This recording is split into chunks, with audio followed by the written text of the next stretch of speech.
tuto chvíli i ona zavedena do boxu, vše bude připraveno.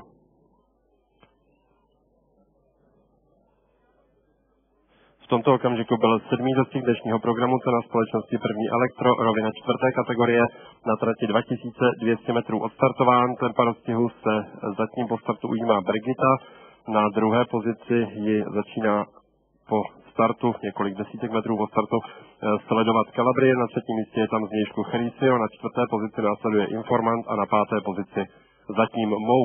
Kvintet aktérů dnešního 7. dostihu poprvé probíhá prostorem cíle, ale tempo je bržděné, alespoň ze strany jezdce Pavlíčka v sedle Brigity. Na druhé pozici teď vedle Brigity Chryssio, mezi nimi na třetí příčce Calabria, dále Informant a pole uzavírá Mou. 1600 metrů do cíle dnešního 7. dostihu, ceny společnosti První Elektro, v čele dostihu teď trojce koní, na vedoucí pozici je tam na bariéře zástupní stáje Protendon, Holínský, Brigita, ale v této chvíli už zvnějšku přebírá vedení Chryssio, zástupně stáje Kufr v sedle s jokejem Václavem Janáčkem, který dnes už 3krát vítězil. Na druhé pozici za Chryssio je to v této chvíli Calabria, reprezentantka stáje Grand Prix Radotín Arche s Vendulou Korečkovou a vedle Calabria se teď posouvá dopředu Informant, reprezentant stáje Racing Club Salvator, vedený žokejkou Kristýnou Bezděkovou, čili v polovině protilehlé roviny je pořadí na prvních místech Chryssio, Informant, Calabria. Na čtvrté pozici pak následuje s narůstajícím odstupem Brigita ze stáje Protendon s jezdcem Jakubem Pavlíčkem a pole uzavírá Mou, reprezentantka stáje Veranstad s Milanem Zatloukalem.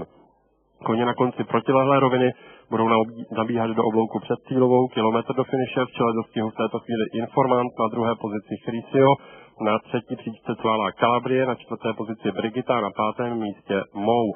V polovině oblouku před cílovou rovinou je meta 800 metrů do cíle a na té byl první Informant, za ním v těsném závěsu Chryssio a Chryssio se teď posouvá už dopředu zvnějšku. Koně budou točit do cílové roviny, posledních 400 metrů do finiše, v čele dostihu Chryssio, na druhé pozici Informant z Calabrii, za nimi pak zvnějšku začíná rozbalovat finish Mou, na pátém posledním místě zatím Brigita. 300 metrů do cíle, v čele dostihu stále Chryssio na bariéře, na druhé pozici už se ukazuje Mou, která finišuje z průběžné poslední pozice a mezi Mou a Chryssio ještě Calabria. 200 metrů do cíle, teď již méně 100 metrů do cíle. Chryssio na bariéře, žokej Janáček usiluje o čtvrtý dnešní triumf a zvnějšku útočí Mou s jazdcem Zatloukalem, ale Chryssio vyhraje. Chryssio první, na druhém místě Mou, třetí Calabria, čtvrtá těsně Brigita a pátý Informant. Viděli jsme dnešní 7. dostih cenu společnosti První Elektro, který vyhrál kun číslo 8 Chryssio, reprezentant stáje